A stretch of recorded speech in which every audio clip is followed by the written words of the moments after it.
ако проявите разбиране, да отложиме събранието и да го проведем в зала, а не на ливадата или на площада.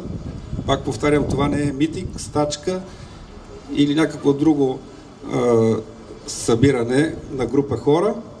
Да го проведем законно, при пълен контрол от хора от община Перник, от отдел култура, за да няма съответните ексцесии между двете групи, които в момента си съперничат.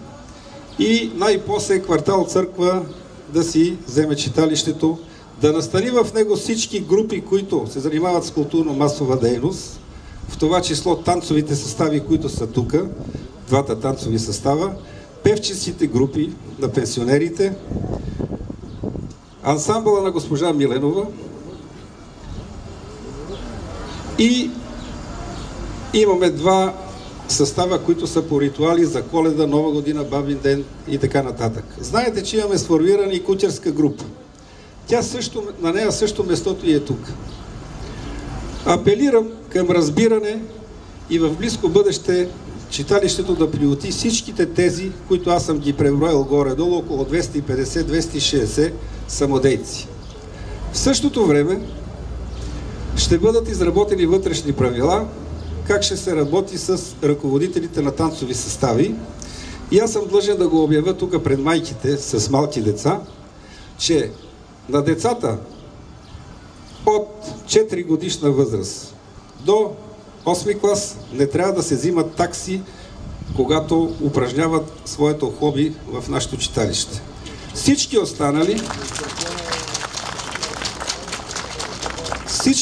останали, това е мое предложение, не казвам, че ще стане, състави, които упражняват някаква дейност и взимат такси от своите членове на танцови състави, ще сключат договори с читалище Просвета и по този начин ние леко по лека трябва да се самоиздържаме. Парите, които ще събираме от наемите, трябва да отидат отново за децата, за техни изяви в България и зад граница. Не сега да идват майките и да им искаме по 200-300 лева, защо да не им искаме само по 15 или 20 лева, след като имаме някакво финансиране. Това е, което мога да ви кажа и апелирам още веднъж. Проявете разбиране, да отложим събранието и да го направим като хората, да не ни се смеят, защото и телевизиите в момента снимат. Мерси.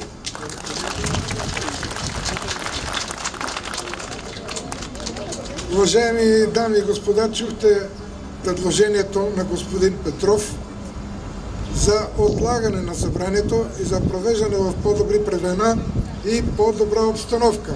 Наистина е неприлично при тази огромна сграда и при тези неща да се провежда на поляната отчетно изборно събрание, но такива са обстоятелствата. Там ще се разследвате първа кой е виновен.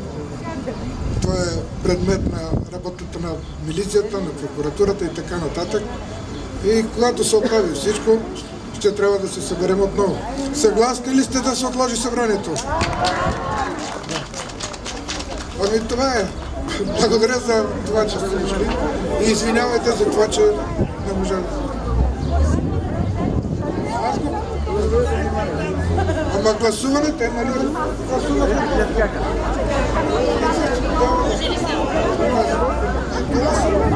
Само за малко внимание. Кворум за провеждането на събранието идва. Сега, 138 човека са тук. От подписали се, платили си членския внос 248. Това означава, че събранието може да се проведе. Друг е въпросът дали при тези условия и по този начин. Условията кога ще се оправят? Обръщам се към вас, ама не знаете вие как ще си внесете съответно... Как ще си... Вие отговаряте, вие сте материално отговорно лице, заедно с секретаря на читалището. Как ще си внесете докладите в общината или вие вече ги внесохте по документи? Като нищо не е прието, като от миналата година... Господин председател, вие председател ли сте? Ами не сте. Кой ги внася тия доклади в общината? Вие. Ама хайде да ги оправиме нещата. Какво искаш да кажеш? Искам да кажа, че при положение, че не сте председател, Вие внасяте доклади в общината. Ама вие казвате, че не сте. Аз не мога да разбера кой е отговорното материално лице, което ви представлява като читалище в общината. Кой отговаря за разрухата на читалището? Ама кой отговаря? Аз и съм материалният стопанин на това читалище. А кой го разруши? Ние като колектив, дето сме от 4 месеца тук. Аз не мога да разбера какво става. Дайте да си оправим и нещата. Айде! Да. Айде!